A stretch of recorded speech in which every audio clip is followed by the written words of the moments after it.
मंत्रालयापासून ते जिल्हाधिकारी आणि ही सबस्टेशनची जागा ताब्यात घेत त्या कार्यालयापर्यंत पाठपुरावा करण्यासाठी आमदार हितेंद्र ठाकूर आणि क्षितिज ठाकूर यांचं एक तत्पर असं लोकप्रतिनिधी म्हणून महत्त्वाचं योगदान राहिलं आहे।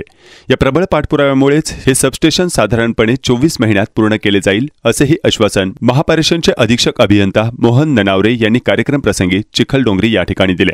यापुढेही काही अडचण आल्यास आम्ही पुन्हा आमदारांकडेच येऊ, त्यावेळी ते नक्कीच आम्हाला मदत करतील अशी आशाही या प्रसंगी महापारेषणचे अधीक्षक अभियंता मोहन ननावरे यांनी व्यक्त केले।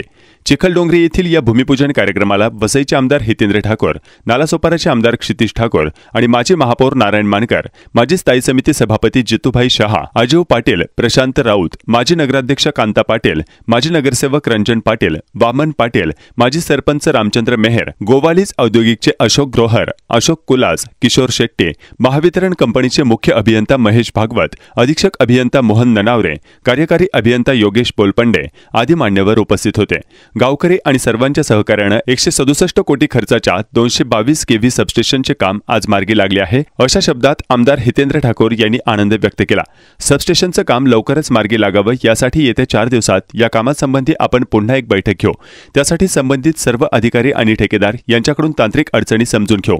आम्ही या सबस्टेशनच्या जमीन संपादनात सक्रिय असलो तरी आमच्यापेक्षा अधिकाऱ्यांनी त्या कामाचा पाठपुरावा घेणं आवश्यक आहे। आम्ही आपल्याला सहकार्य करायला नेहमीच तयार असतो अशा शब्दात आमदार ठाकूर यांनी अधिकाऱ्यांना विश्वास दिला।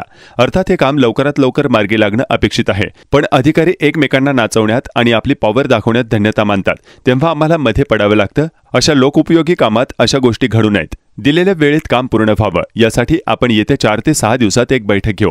केवळ उद्घाटन केलं व नारळ फोडला असे नव्हे असे सांगत आमदार हितेंद्र ठाकूर यांनी या कामासाठी सर्वांना शुभेच्छा दिल्या। या विद्युत केंद्रासाठी सुमारे 167 कोटी खर्च अपेक्षित असून सुमारे 100 मेगावॅट विजेचा पुरवठा पुढील 1.5 ते 2 वर्षांमध्ये वसई सर्कलला उपलब्ध होईल अशी माहिती भूमिपूजनवेळी देण्यात आली।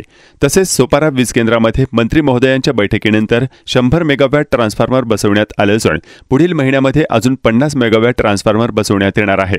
तसेच वसई पूर्वेला कामण, स्मार्ट सुरक्षा सिटी व कोपरी या ठिकाणी 3 विद्युत केंद्र येत्या 2 ते 3 वर्षात कार्यान्वित होतील असाही विश्वास ऊर्जा मंत्र्यांद्वारे देण्यात आला आहे।